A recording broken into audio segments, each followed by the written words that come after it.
वह श्री कृष्ण ने जब अर्जुन को ये सब बातें बताई तो अर्जुन ने भगवान श्री कृष्ण से 54वें श्लोक में 4 प्रश्न पैदा किए हैं। पिछले 2 श्लोकों में अर्थात 62 और 63 में भगवान के परायण होने से तो इंद्रियां यश में होकर यश रस बुद्धि निवृत्त हो जाएगी, पर भगवान के परायण न होने से क्या होता है, उन 2 चीजों की व्याख्या की। और इन 2 श्लोकों में 64वें और 65वें श्लोक में भगवान इस बात का, जो अर्जुन का चौथा प्रश्न था कि स्थित प्रज्ञ चलता कैसे है, इस बात का उत्तर इन 2 श्लोकों में 54वें और 65वें में भगवान श्री कृष्ण ने दिया है, जिनको ऋषि वेद व्यास जी ने कुछ इस तरह से लिखा है, जिनको हमें समझना, जानना और अपने लिए, अपने अनुसार अपने जीवन में उनका आचरण करना बहुत आवश्यक है। राग द्वेष विक्तयः तु विषयान इंद्र है चरन आत्मवश्यः विधेयात्मः प्रसादम अधिगच्छति। प्रसादे सर्व दुखानां हानि अस्य उपजायते प्रसन्न चेतस ही आशु बुद्धि पर्यवतिष्ठिते।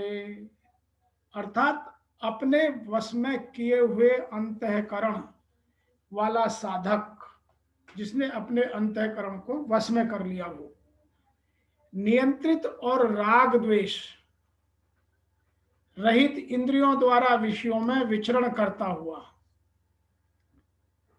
भी अपने अंतःकरण की निर्मलता को प्राप्त होता है।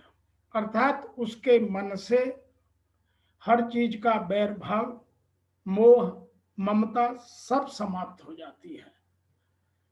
दूसरा, अंतःकरण निर्मल होने पर भी सभी दुखों का नाश हो जाता है और उस प्रसन्न चित्त वाले कर्म योगी की बुद्धि शीघ्र ही स्थिर हो जाती है, अर्थात वह स्थित प्रज्ञ हो जाता है।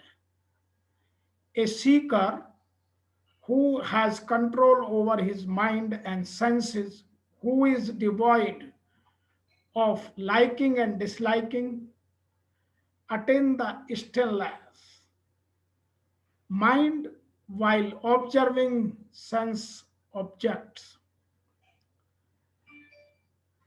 An stillness mind puts an end to all his miseries, and due to serenity of mind his intellect becomes stillness. उसका दिमाग पूरी तरह स्थित हो जाता है, फिर उसमें कोई भाव नहीं रह जाता है। इसको समझने के लिए हमें थोड़ी सी इसकी व्याख्या आध्यात्म की दृष्टि से और गहनता से समझनी होगी। जब तक हम गहनता से इन चीजों को नहीं पकड़ेंगे, तब तक हमारे मन के विकार उस चीज को अंदर जाने से बार बार फेंकते रहेंगे।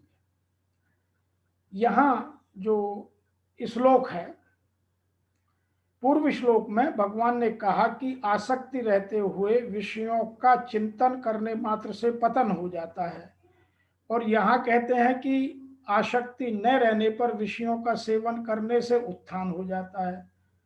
वहां तो बुद्धि का नाश बताया और यहाँ बुद्धि का परमात्मा में स्थित होना बताया। इस प्रकार पहले कहे गए विषय से यहाँ विषय का अंतर बताने के लिए यहाँ तू शब्द का भगवान ने प्रयोग किया है। दूसरा शब्द है विधेयात्मा। साधक का अंतःकरण अपने वश में रहना चाहिए।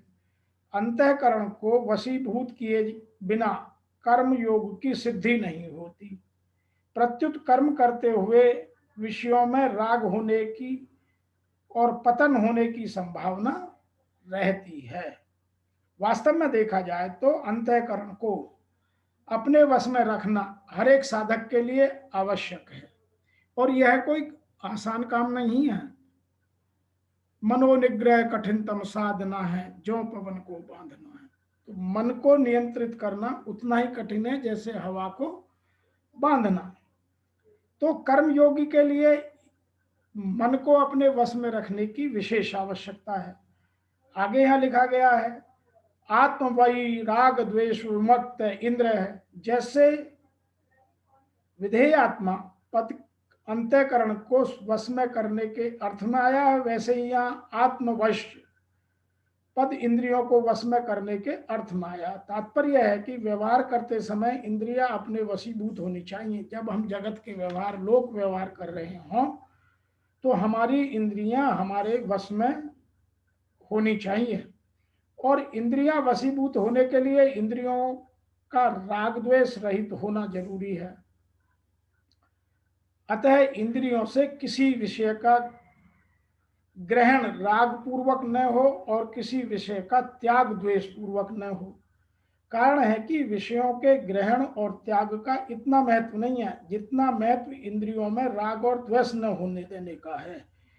इसलिए तीसरे अध्याय के 40वें श्लोक में भगवान ने साधक के लिए सावधानी बताई है कि प्रत्येक इंद्रिय के विषय में राग और द्वेष रहते हैं। साधक इनके वशीभूत न हो, क्योंकि ये दोनों ही साधक के शत्रु हैं। अर्थात हमारा शत्रु कौन हुआ? राग और द्वेष। और जब तक हमारी इंद्रियां राग द्वेष से रहित नहीं होंगी, हम जब तक उन चीजों में लगे रहेंगे, उनका रस का आनंद लेते रहेंगे, तब तक परमात्मा की प्राप्ति नहीं हो सकती। पांचवें साधक राग, 5वें अध्याय के 3 श्लोक में भगवान ने कहा कि जो साधक राग द्वेष आदि द्वंद्वों से रहित हो जाता है वह सुख पूर्वक मुक्त हो जाता है। अर्थात आत्मा की परमात्मा में मिलन हो जाता है। विषयानुचरण, जिसका अंतःकरण अपने वश में है और जिसकी इंद्रियां राग द्वेष से रहित तथा अपने वश में की हुई हैं, ऐसा साधक इंद्रियों से विषयों का सेवन अर्थात सब प्रकार का व्यवहार तो करता है, पर विषयों का भोग नहीं करता। भोग बुद्धि से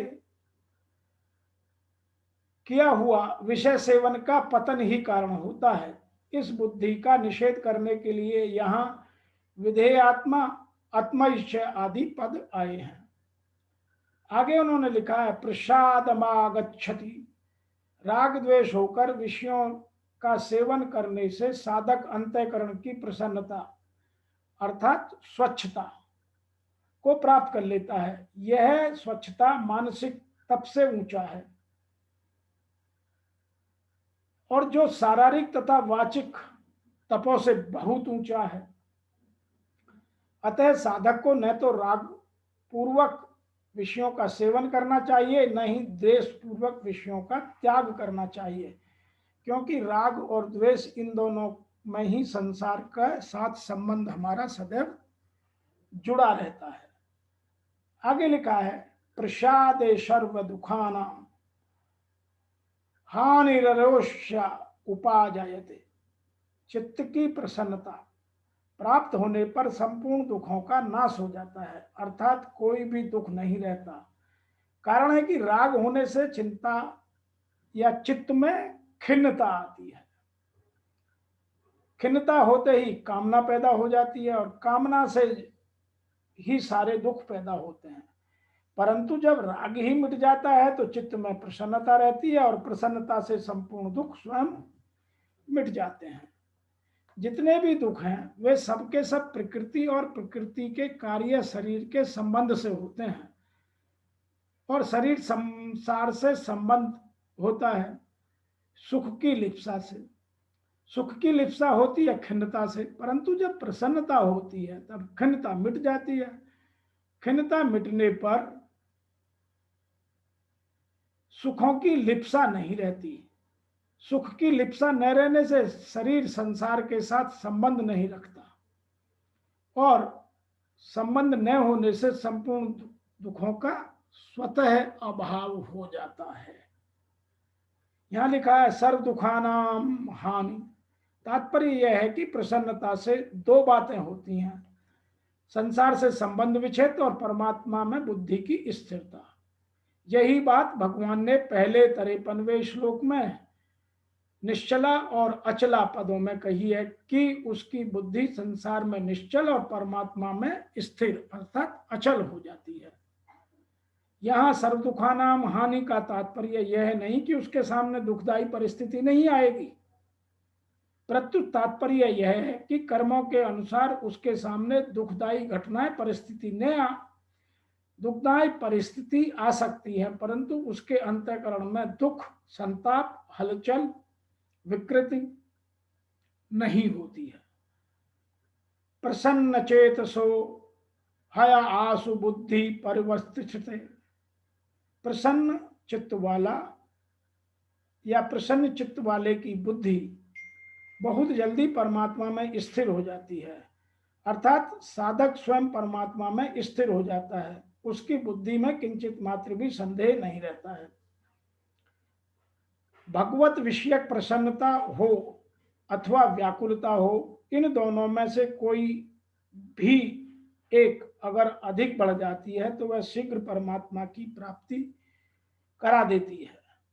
जैसे भगवान के पास जाती हुई गोपियों के माता पिता, बंधु बांधवों, पति आदि ने रोककर मकान में बंद कर दिया तो गोपियों के मन में भगवान से मिलने की जो व्याकुलता हुई उससे उनके पाप नष्ट हो गए और भगवान का चिंतन करने से जो प्रसन्नता हुई उनसे उनके पुण्य नष्ट हो गई। इस प्रकार पाप और पुण्य से रहित होकर वे शरीर को वहीं छोड़कर सबसे पहले भगवान से जा मिली।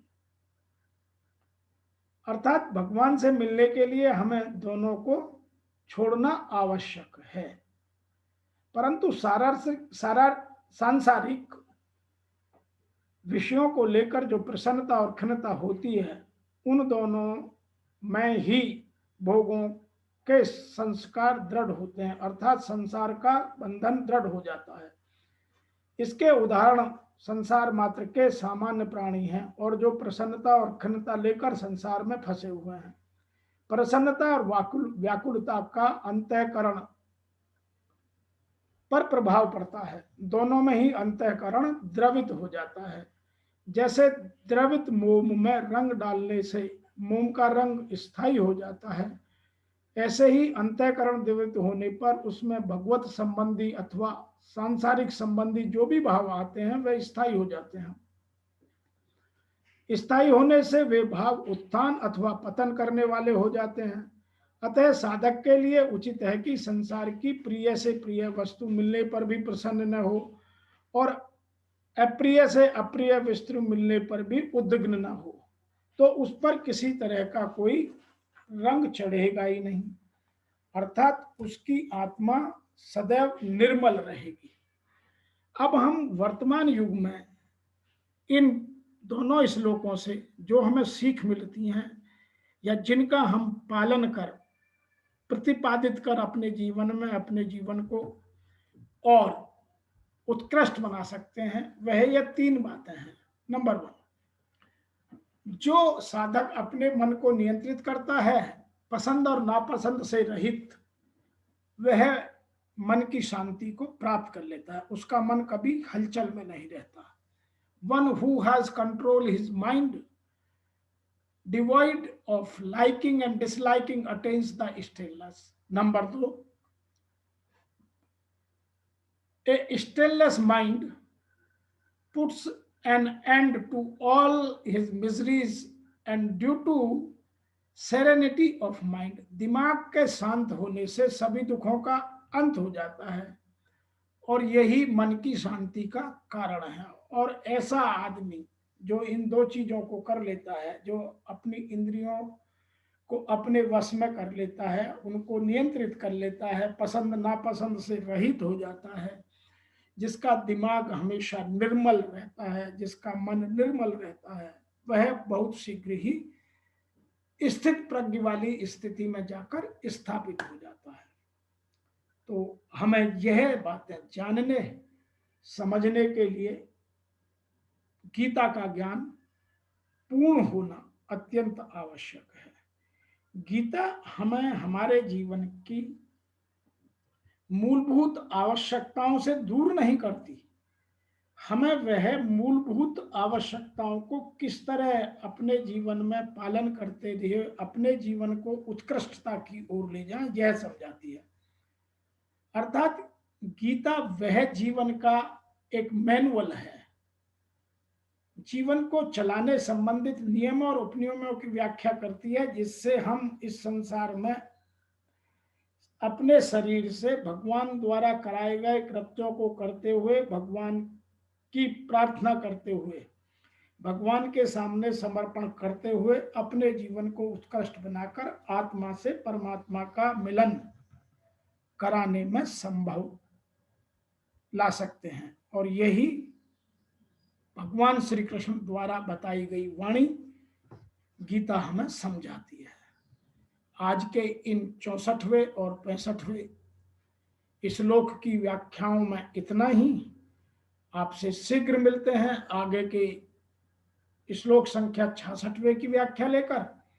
तब तक के लिए आपको मेरी ओर से और मेरी संस्था की ओर से ओम नमो भगवते वासुदेवाय नमः।